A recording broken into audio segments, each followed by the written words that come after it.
social distance. Yes, sir.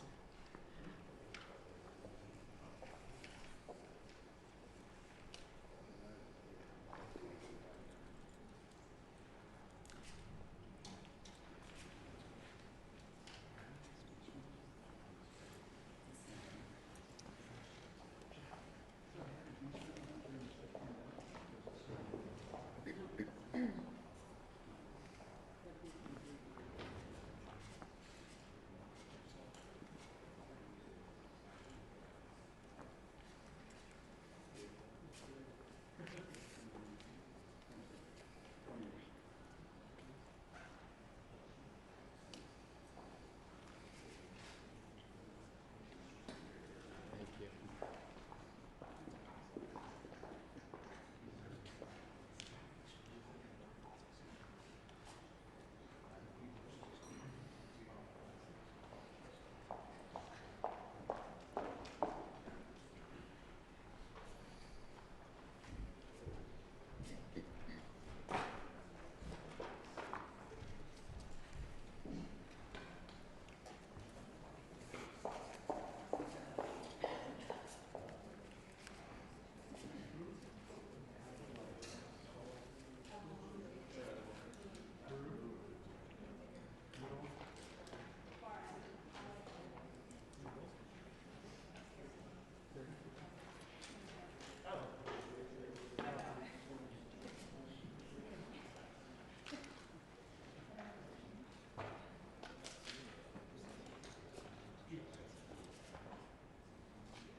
Ladies and gentlemen, the President of the United States, accompanied by the Honorable Ivanka Trump.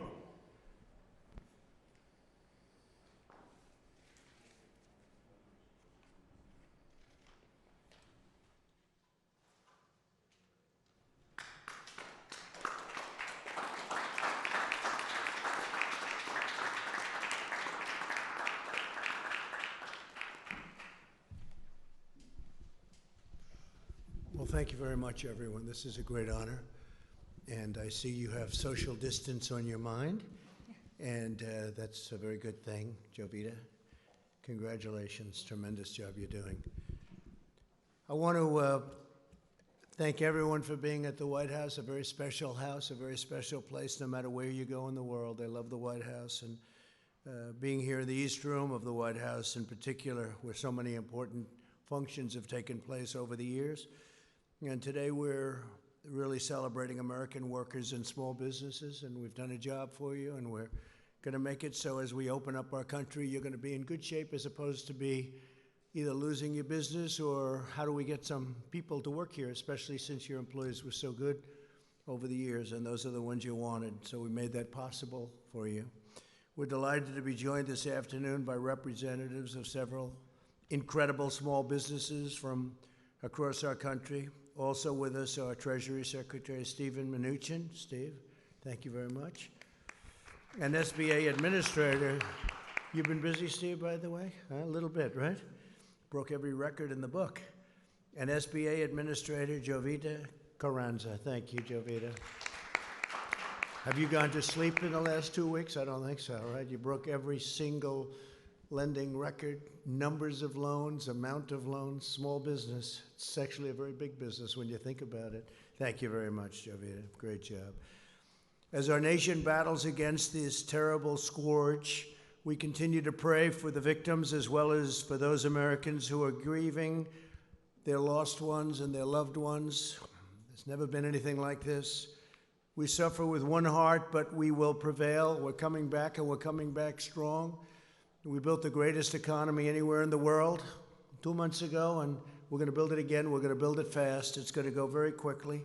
And Larry, thank you for being here very much. You see what's going to happen. I think you have the same feeling as I do. It's going to come back very fast. Now that our experts believe the worst days of the pandemic are behind us, Americans are looking forward to the safe and rapid reopening of our country. Throughout this ordeal, millions of hardworking Americans have been asked to really make tremendous, tremendous sacrifices. It's sacrifices like nobody thought would even be possible. Nobody thought would ever be talking about something like this. This virus has inflicted an enormous and painful toll on our nation's workers and small businesses. That's why last month I asked Congress to pass the Paycheck Protection Program, giving small businesses emergency economic relief to keep workers on the payroll.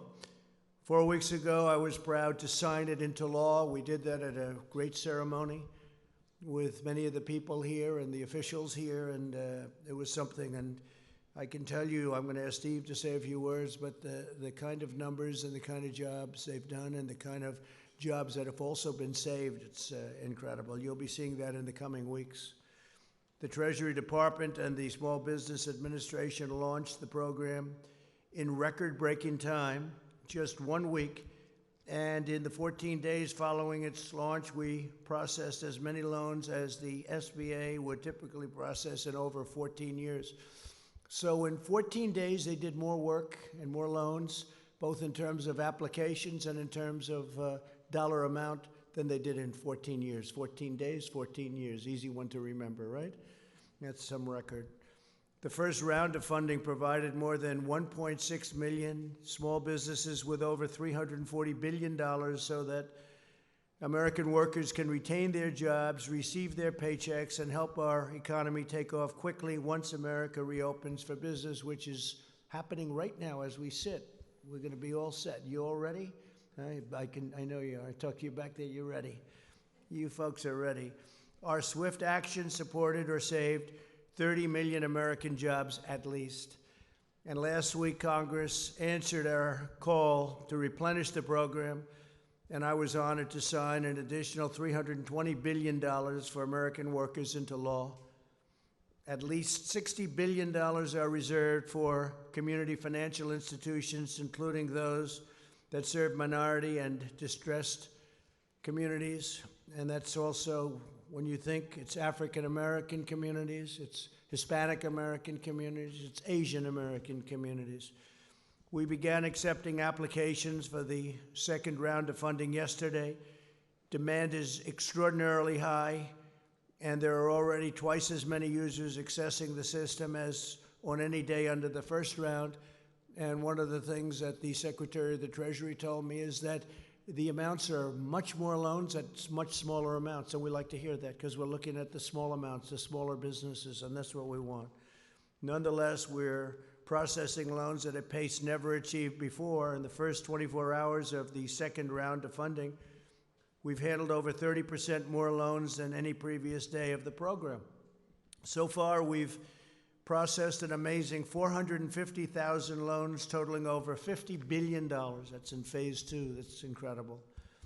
Along with Administrator Carranza and Secretary Mnuchin, Ivanka has played an essential role in spearheading this important program. Incredible role. That's what she wants to do. She wants to help people.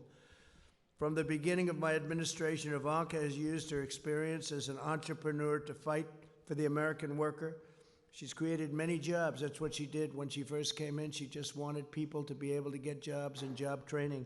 Went to the biggest companies anywhere in the world that are located in our country, and they would take hundreds of thousands of people and train them. And I think you got up to almost 15 million people, right? 15 million. She started off with a goal of 500,000. She wanted to get 500,000, and she is now on almost 15 million people. And I'd like to ask, if I might, Ivanka, to say a few words as to what's exactly happening today, what's happening over the next week, and what her views are for what's going to happen over the next period of time. It's going to be something I think it's going to be very special and bigger and better than anybody really understands. Let's see if I'm right about that. Ivanka, please.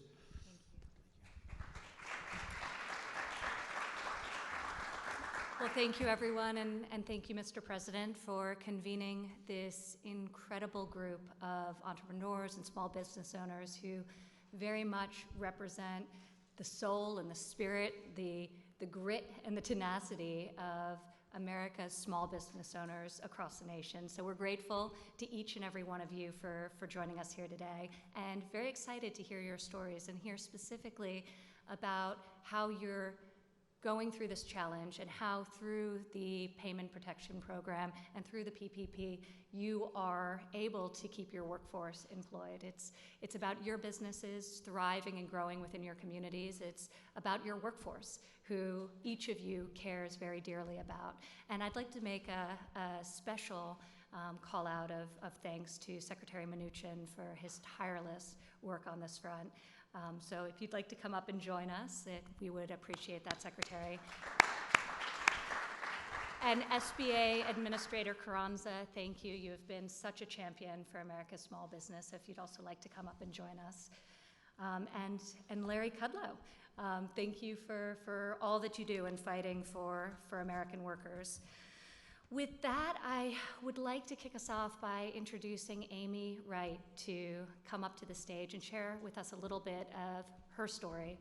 She has created an amazing business that stemmed from personal experience and very much her heart, and it's been an honor getting to know you, Amy, as you really embody the spirit of small businesses around this country.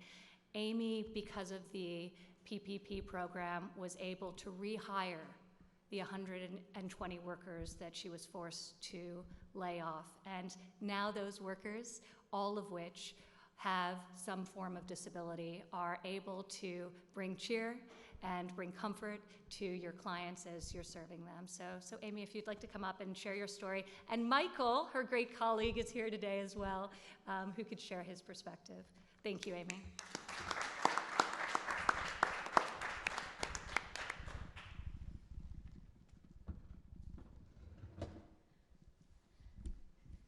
Thank you, Ivanka, Mr. President. I am so honored to be joined by my employee, Michael, who you will hear from in just a moment. Biddy & Beau's Coffee is more than a coffee shop. It's a human rights movement. We employ 120 people with intellectual and developmental disabilities, and for most of them, it's their first paying job, which made the decision for us to temporarily close all 5 of our shops especially difficult. But thanks to the Paycheck Protection Program and the incredible team at Live Oak Bank, all 120 of our employees are back on the payroll today and working from home, writing handwritten notes that we include with each online order we ship.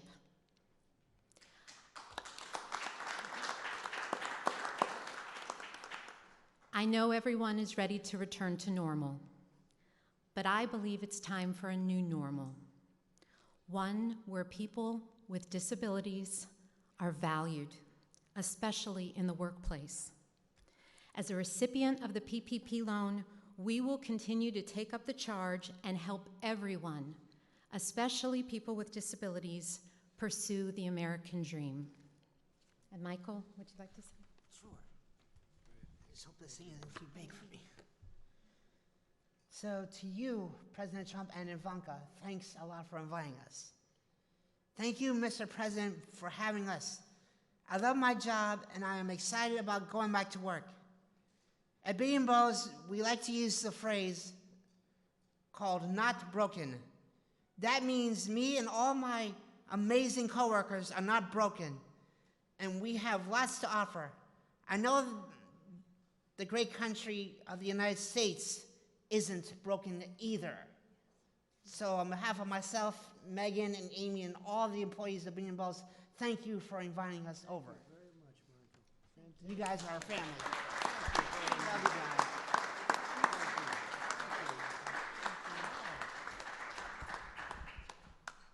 That's better than we did.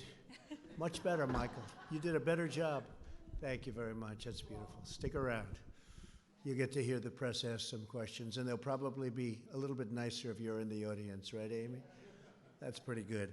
Also, I'd like to ask Tony Stafford, chief, sort of the boss, I guess you could say, chef and founder. You're the boss, right? Wouldn't you say? Of Ford's Fish Shack. And I hear it's good stuff. How about explaining, please? Best? Oh, I'll have it. Be careful. Thank you. Come on up, please.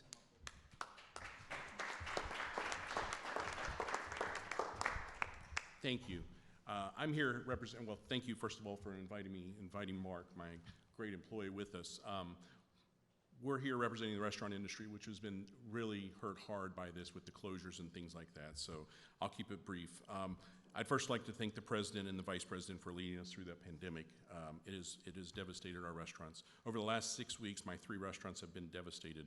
Dining room closures, had to furlough over 100 people. That was an incredible hard phone call to make about 6 weeks ago and tell the employees I've never had to lay off a single employee that I just don't have a space for you. We just don't have, the restaurants are closed, and it was just extremely hard, and it was very emotional, and it was one of the hardest choices I ever had to make. So it was tough, but I promised every employee we would do our best to bring them back, and we would fight every day, tooth and nail, to get them back into the restaurants and be successful like we were the 10 years before all this terrible stuff happened. And now with the help of the PPP loan and the success of the PPP loan that we were able to get, I'm going to be able to keep that promise and bring every one of those employees back. So thank you, Secretary Meduncha. Thank you. And it's been awesome to be able to tell them that we're gonna weather this storm, we're gonna get through this, and we're gonna be stronger and more agile once this is over. The one thing that you can see with the restaurants, we're surviving out there. We're doing things that we didn't do before with carryout and curbside and delivery and all those meal plans. Those things are awesome to see my fellow industry leaders out there doing in the restaurant industry, so I commend every one of those restaurants that's fighting to survive out there, and so thank you all for that. We will get through this. We will welcome our guests back, and once our state opens up, we'll welcome them back and thank them for their support through all this. I have amazing stories of guests coming into our restaurant the day after the closures to just give us tips, give us cash to give to our employees we had to furlough. So those great stories, that will not be forgotten from any of our guests, so thank you for that. And I look forward to the one day when all restaurants and all small businesses can reopen and be as successful as they were before. So thank you very much. Mark? Fantastic. Thank you. So my name is Mark Underwood. I am an employee of Ford's Fish Shack, so I am a living example of what your plan has done. I'm a husband, father of 5. My mother lives with me. And just listening to Tony talk about that day when the layoffs happened, it's a little emotional, but with the PPP, it has now given life to my family. It has injected hope in our business, and it's allowing us to fight the fight. So I appreciate it from everybody on your team to help us get through this issue that we're going through. So thank you very much. We're gonna help you. Thank you. Is he a great chef or a good chef? He's a great chef. Thank you very much. Thank you. Thank you. Larry. Thank you. That's great. That's a great story. Your mother lives with you, 5 children. That's a great story. So that was a rough day, right? Wasn't it? Huh? Never happened to you before, probably. Yeah, happened to a lot of people. It never happened before. So, but we're bringing it all back. There have been a couple of places that have opened, and I don't know if you saw this, Tony. They have some restaurants, and they have lines that are very long to get in. People want to be back. They want to come back. We're going to bring a country back. They want to get to work.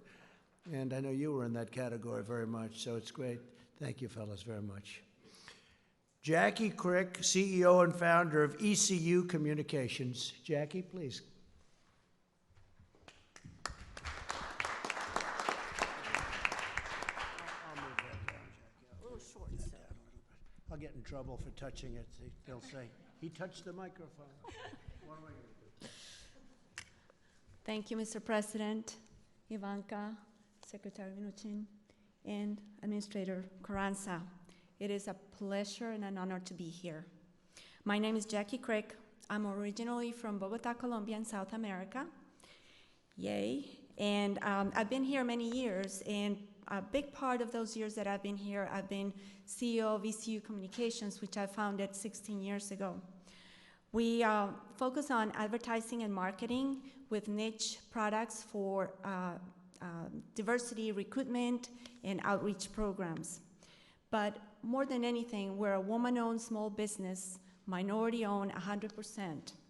So just like many of the stories that I've heard before me, and I'm sure the ones that are coming, we are concerned about the future. And being able to get that PPP loan has given me and my staff a little peace of mind to know that we're going to be okay. Just at the end of February, I hired 3 more staff members. We're 30 now. So when we heard the news about going home and working from home or not being able to work from home, you know, the first thing that goes to your mind is, how am I going to support or tell these folks that they need to go? Being able to get the PPP loan has given me the ability to have that peace of mind that I'll keep them, their treasured staff, and I'll be able to continue to focus on my program. Thank you so much for what you do, for your leadership. Thank you. Great job. Thanks. Thank you, Jackie. Great job. Chris Stansbury, co-founder and partner, West Virginia Eye Consultants. I like West Virginia, you know. I like it. We'll put that up. They like you, sir.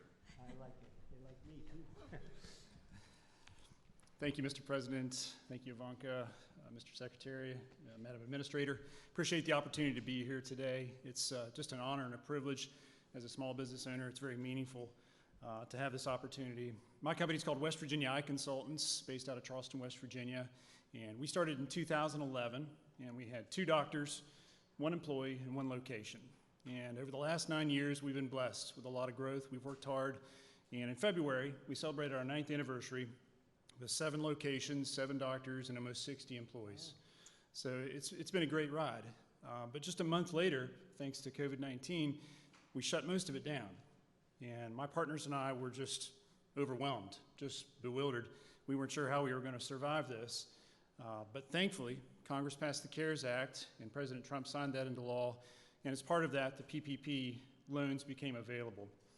And my partners and I applied for PPP loan through the SBA, and we were so gracious and so thankful to receive that, because it's been a lifeline for us. As soon as we received those funds, we were able to start paying our utilities, our rent, and start bringing some of those employees back that we need to get staged to begin to reopen the economy. And so we're just so grateful for President Trump's leadership and Congress for working with him to get us through this crisis. So thank you so much, sir. We appreciate all your help. Thank you. So you do eye examinations, doctor? Yes, sir. And you do glasses and all that?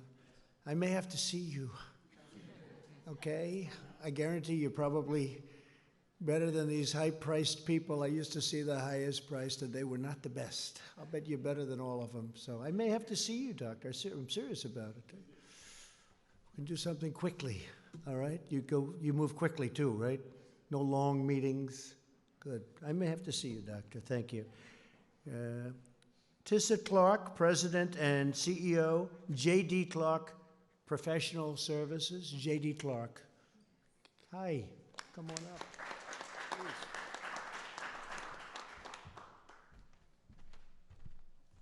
Thank you, Mr. President, Ivanka, Mr. Secretary, and Madam Administrator. I am Tissa Clark, President and CEO of J.D. Clark Professional Services.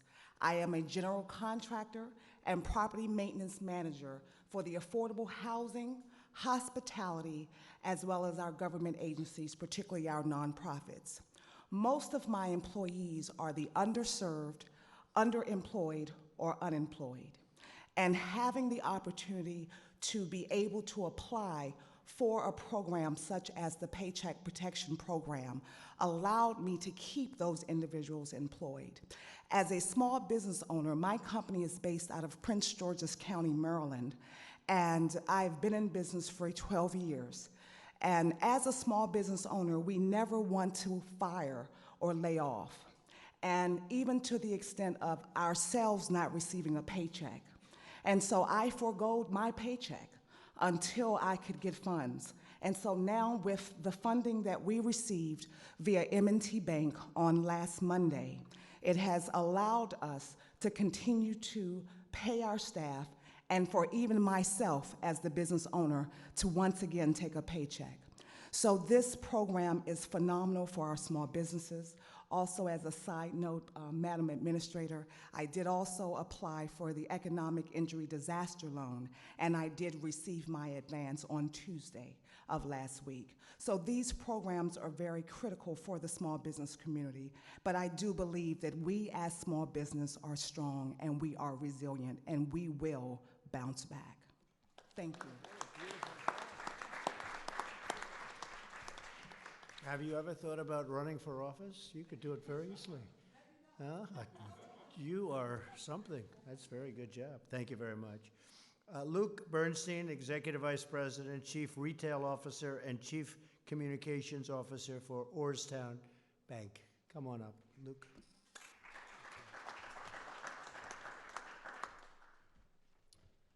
Thank you, Mr. President. Ivanka, Secretary Mnuchin, Administrator Carranza.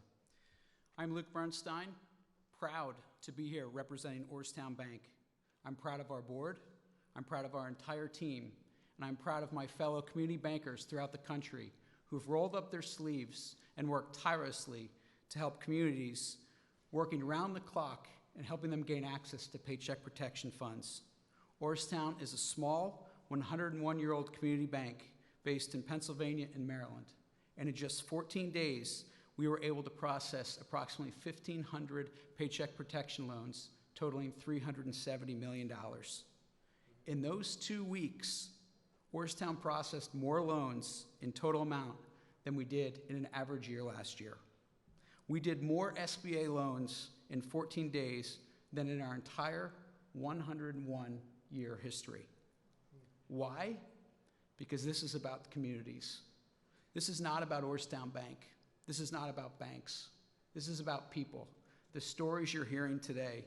This is about what's going on Main Street. The stories of what's happening with the Paycheck Protection Program are not only heartwarming, they're inspirational. We're helping pizza shops, delis, healthcare workers, repair shops, construction companies, and countless others get access to these funds. These people need this money. They're getting a lifeline through this program. Every job is life-sustaining to someone, and the PPP is saving the livelihoods of those in our communities. We want to thank you, Mr. President, for your leadership during this extraordinary and unprecedented time, and for partnering with community banks and Congress to help us and give us the opportunity to do what we do best, and that's serve our communities through the good times and the bad. You have unleashed the innovation of the private industry, and we are going to respond. We also want to thank Secretary Mnuchin and Administrator Carranza and Congress for supporting this program and giving the opportunity to community banks around the country to join together and help those in need. With this program, we can do that. Thank you, Mr. President. Thank you. Thank you very much, Luke. That's a beautiful job. Brandon Hudson, President, Ed and Jim's Body Shop. I know what that means. I'll bet you fix beautiful cars. You make them beautiful, right? I'll bet you do. Please come up. Thank you, Mr. President, and Ivanka, Secretary. And instead of celebrating on our anniversary on April 1st of being in business, we began furloughing employees. So I would like to take the opportunity to thank President Trump for quickly signing the PPP into action. Because of this program, Ed and Jim's is able to rehire all of our furloughed employees and provide them with a paycheck starting this week. This program has given our small business the funds needed to operate and maintain through this crisis.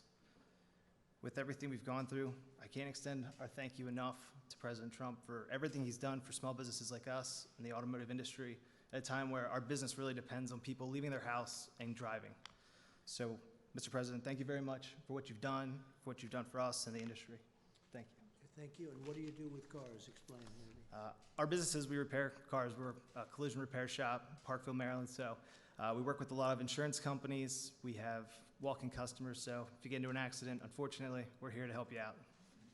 Can you generally fix, like when there's a problem with a car, can you generally fix it without sending for new pieces? Or do you generally have to put new pieces on if it's a big collision? It depends. A big collision, we're mostly probably replacing some stuff, but we can repair a lot of things. So, you know, we've been fortunate enough that we are able to repair a lot of things, but, you know, with the demand for manufacturers to move to producing other things such as PPE and things like that, you know, we're a little nervous about what that means for the future for us right now. But, you know, we know Well, now you'll it's do gonna the be right, great. you'll do the right thing for us. After today, you'll have a lot of customers too. We appreciate you, sir. Fantastic. Thank you. Thank you very much. Thank you, Brandon. Thank you, Brandon. Allie Mills, Executive Vice President, Plum Contracting, Inc.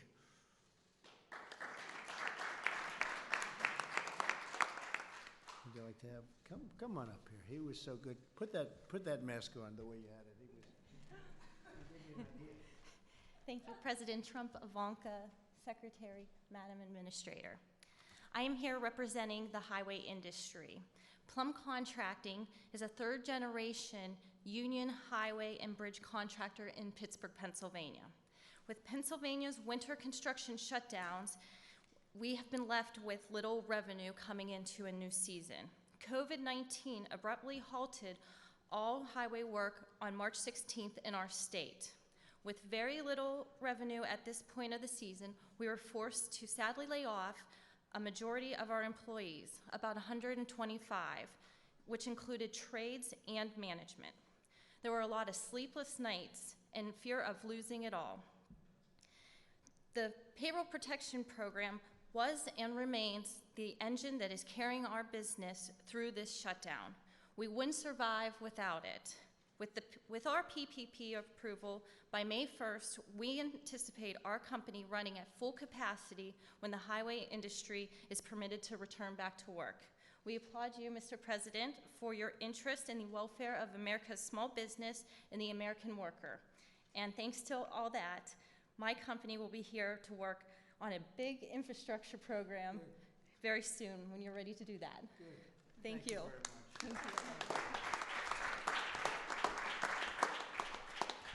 I was with Governor Ron DeSantis of Florida, which is interesting from your standpoint because we talked about the business that you're in, and he noticed that right into the immediate shutdown, he noticed there was very few cars on the road.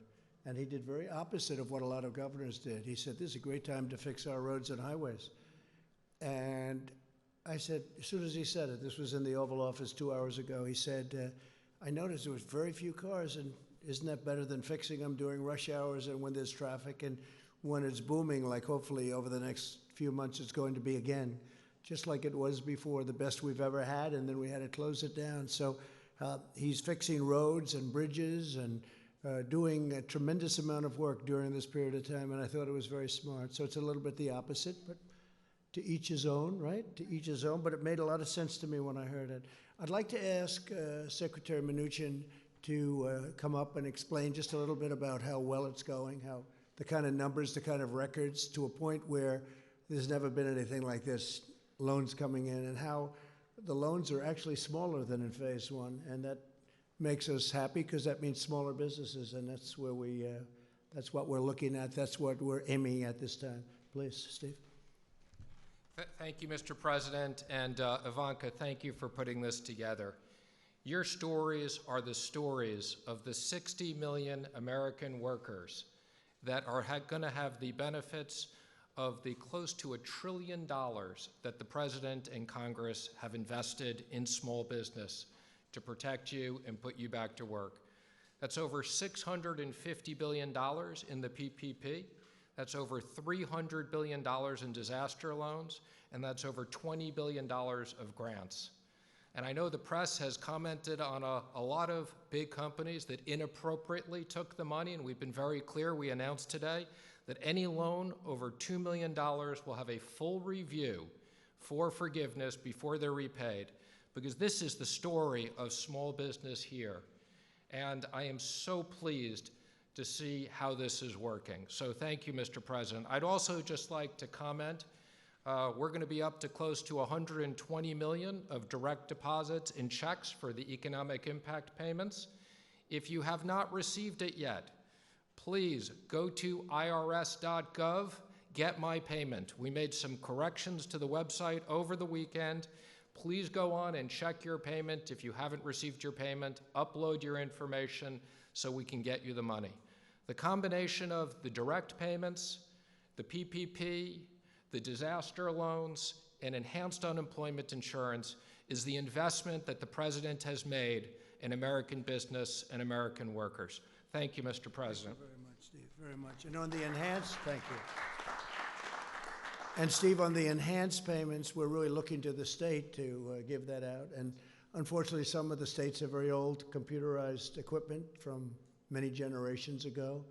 But they have the money to give out, and they'll give it out as it comes, and hopefully they'll be able to do the job. Some states have been very efficient, and others have had a hard time, but you'll work with the ones that have had a hard time. But we rely on the states, and we are relying on the states to get it out as quickly as they can, considering especially some of the equipment they have. Maybe now they'll be able to buy new equipment, right? When we get all finished, we'll have nice new computerized equipment so they can do it.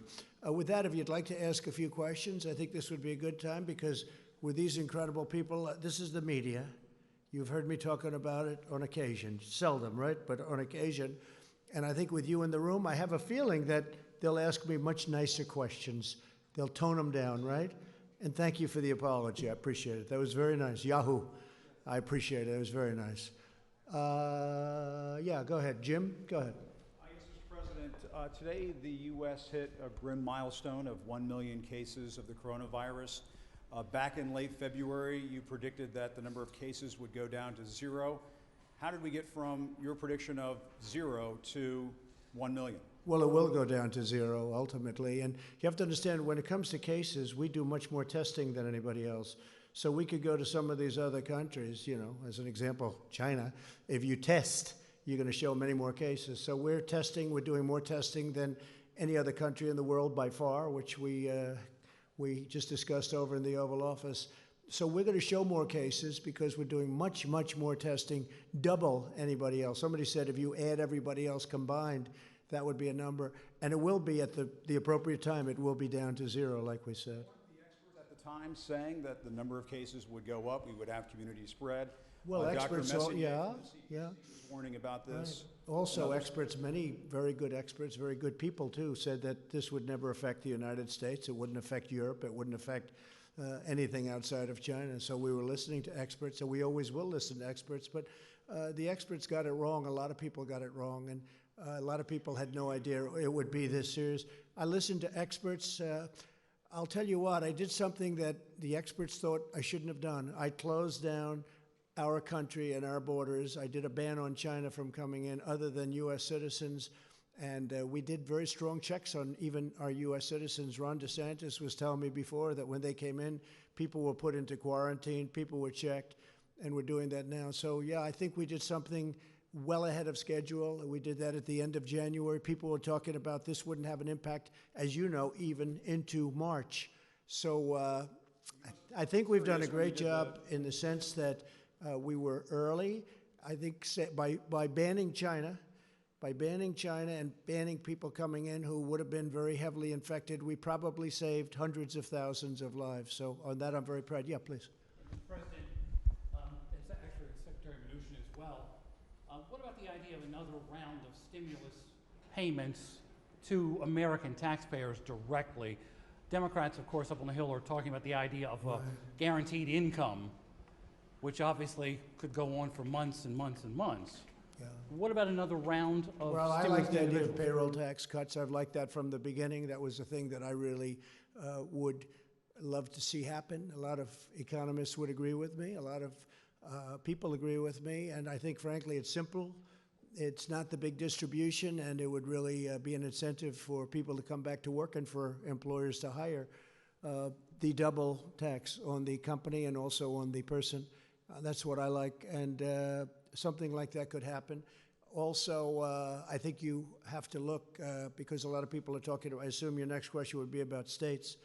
And Steve and I talk about it, and I talk about it with Mitch and with Kevin and with everybody. And the problem with the states is we're not looking to recover 25 years of bad management and to give them the money that they lost. That's unfair to other states. Now, if it's COVID related, I guess we can talk about it.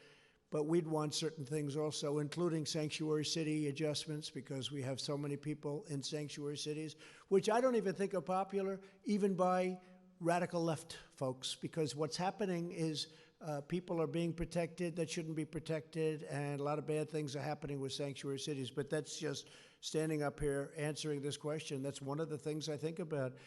If we were going to do something for the states, I think they'd probably want a something having to do with sanctuary cities, something having to do with other different points that we can discuss a little bit later on.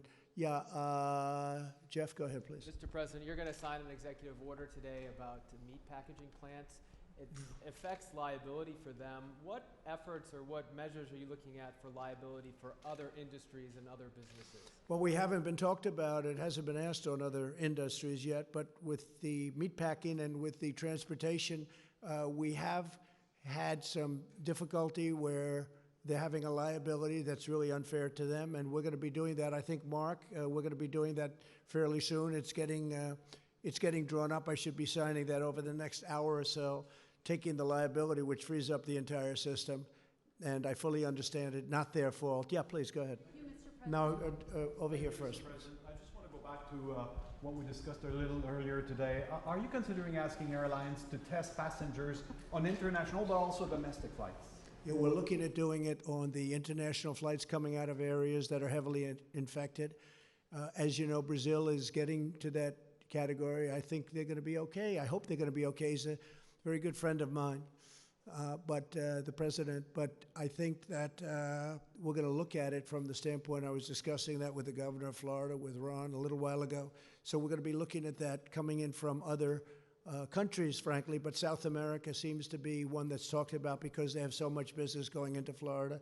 With all of that being said, Florida's done incredibly well, and they're starting to open up very rapidly. But we will be looking into that in the very near future. We're looking at it very strongly. And the airlines will have this responsibility? Either the airlines or government, one or the other. We're working with the airlines. Maybe it's a combination of both. Kristen, go ahead. Thank you, Mr. President. Some health experts say the U.S. needs 5 million tests per day by June in order to safely reopen. You unveiled a plan yesterday that will increase testing, but not by that much.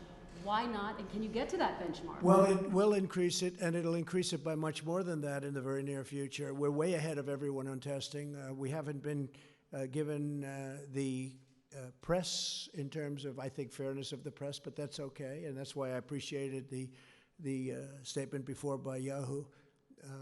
We are way ahead on testing. We are the best in the world on testing. We've tested much more than anybody else ×2. Or every country combined. We've tested more than every country combined. And they keep talking about South Korea, and I'm very friendly, as you know, with President Moon, who just had a great victory, a new victory, as we're very happy about. But he will tell you how well the United States has done on testing, and he told me that very strongly. The quality of our test is the best, and the number is the best. Now, with all of that being said, we will be going to an even higher number, and it goes up exponentially. And I've told you that. We inherited a very broken test, a broken system and a broken test, and within a short period of time, we were setting records. So we have set records. We've done more than the entire world combined. We've done more than any other country in the world. So I think we've done a really good job. Now, with that being said, not everybody feels as strongly about testing as others. We have some governors that are very strong on testing. We have other governors, frankly, that aren't nearly as strong on testing. Their test is much more modest, and their real test is when people stop getting sick, and they'll be able to do that too. And I understand both systems very well. But we're going to maximum testing, even though some people won't even want to use it. I hear you saying you're confident you can surpass 5 million tests per day? Is that? Oh, well, we're going to be there very soon. If you look at the numbers, it could be that we're getting very close. I mean, I don't have the exact numbers. We would have had them if you asked me the same question a little while ago, because people with the statistics were there. We're going to be there very soon. We're really doing, I mean, I watched your report on NBC today, and it was an incorrect report, because we're really doing a great job on testing. Unfortunately, the administration, the people that work our government, hasn't been given the kind of credit that it deserves. Last month it was about ventilators. Now we have so many that we're able to give them to Italy, France, Spain. Other countries have been asking us for ventilators. We're making over 150,000. We've distributed thousands and thousands. New York is in great shape with what we've done, as you know. New Jersey's in great shape. We spoke just recently. Ivanka just spoke with the governor, and they're in very good shape with the ventilators. I mean, everybody has, and most of them have far more than they'll ever need. They're starting to send them back. So nobody went without a ventilator, and yet if you read the media from a month and a half ago, it was all about ventilators, and ventilators are tough. That was a tough thing, but we should be very proud of our country. We took assembly lines and they converted from cars and other things into ventilators. And the job that we've seen has not been seen since World War II. What they have done in terms of the manufacture of very high-grade ventilators is amazing. So now we don't hear about that. And I noticed that the testing is starting to die down because we now have the best testing anywhere in the world by far, and we have more. And that's a good thing. That's a very good thing. I'm happy about it. We had a call yesterday with governors, and I will say that I'm sure many of you were on that call, even though you shouldn't have been. They shouldn't have been, Amy, but they were. I wonder how that happened. But you heard the governors were thrilled. Now, the following day, if you'll get a Democrat on the call, they'll say, you know, I saw some of them today. They were so thrilled yesterday on a call that they thought it was a close call. And today they were good, but they weren't the same as they were yesterday because that's the business. They want to try and win on November 3rd. But we're doing a job the likes of which nobody's ever done. And I'm not talking about myself. I'm talking about people in the Army Corps of Engineers, where we built hospitals, where we built thousands and thousands of beds all over the country. New York, what we did was incredible. 2,900 beds in a matter of days. What they've done is so incredible. And FEMA, what they've done. And the doctors and the professionals and all of the people that you see me with all the time, you know, these are great people. And they've really done a great job. And now our country's opening up again, and I think it's going to be very, very successful. I think that, I mean, Larry is here. We talked about it, and we talk about it all the time. I think that third quarter, it's obviously a transition quarter, but I think it's going to be okay, maybe better than okay. Larry thinks better than okay, I think even more so than I do. And then I think fourth quarter will be great. And I think next year is going to be a tremendous year for this country.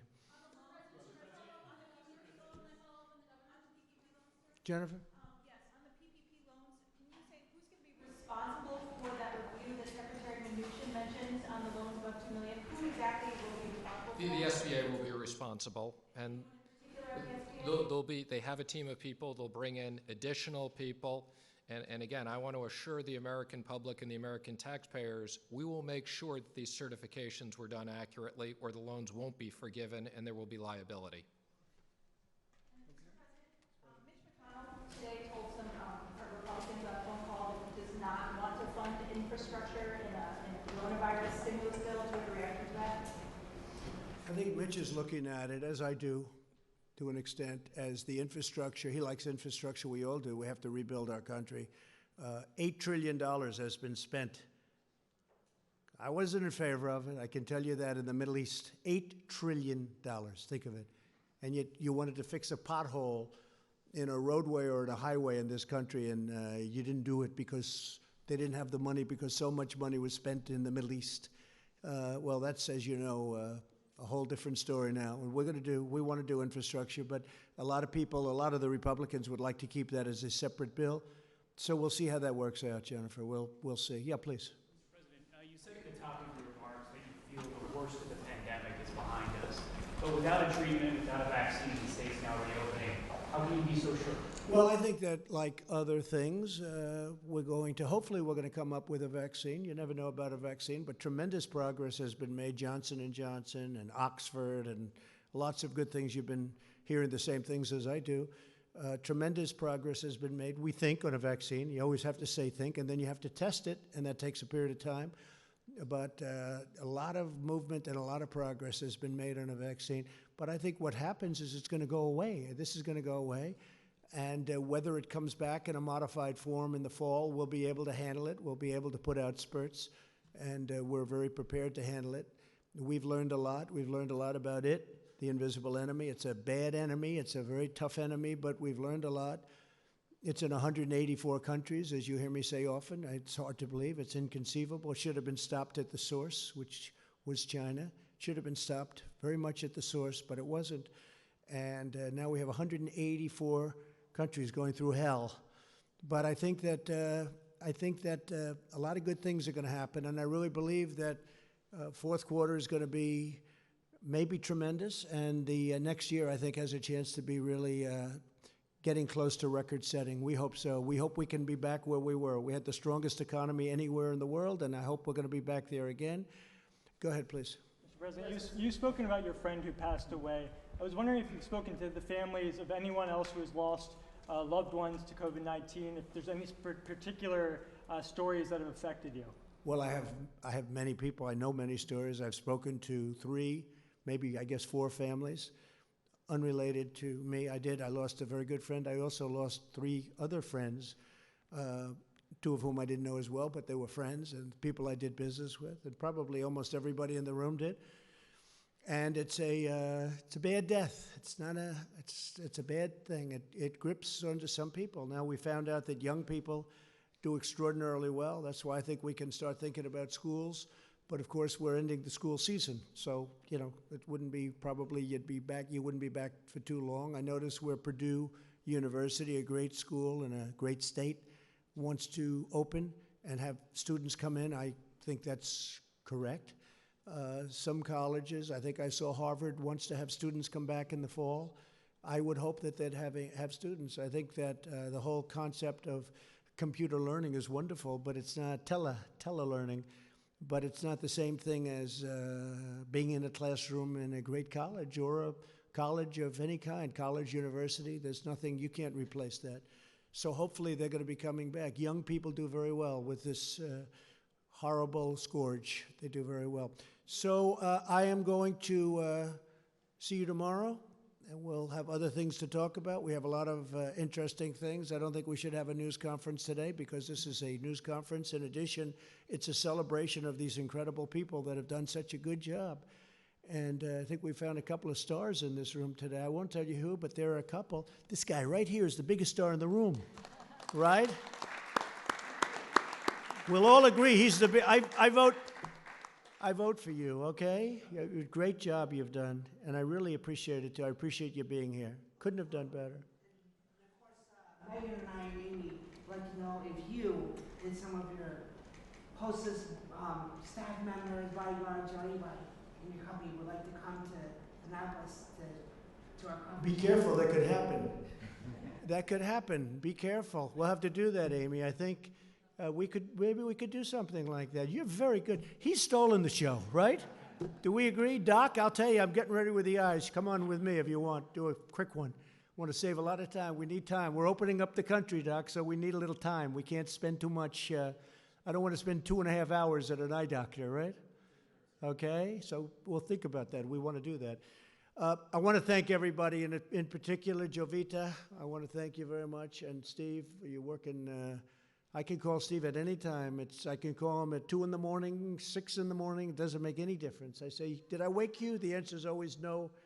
He's doing a great job. We're proud of him. And everybody is, everybody. Our government, we have to be proud of our government, and we have to be proud of our country. These are really terrific people.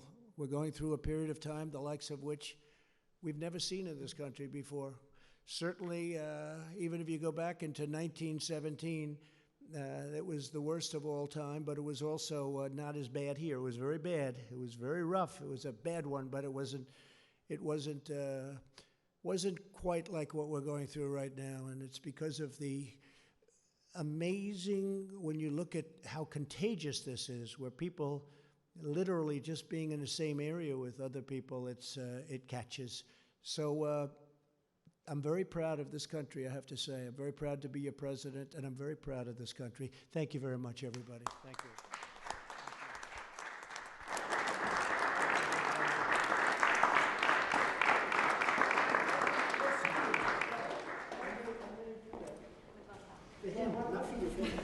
We're at 124 Dock Street in downtown. 124 Duck Street. Dock Street in Annapolis. Okay, get it ready. All right. We'll be back. And if I don't do it, they're going to be very upset with me, that. Right, they should come too if they want. They will. They will. Thank you, everybody. Thank you very much.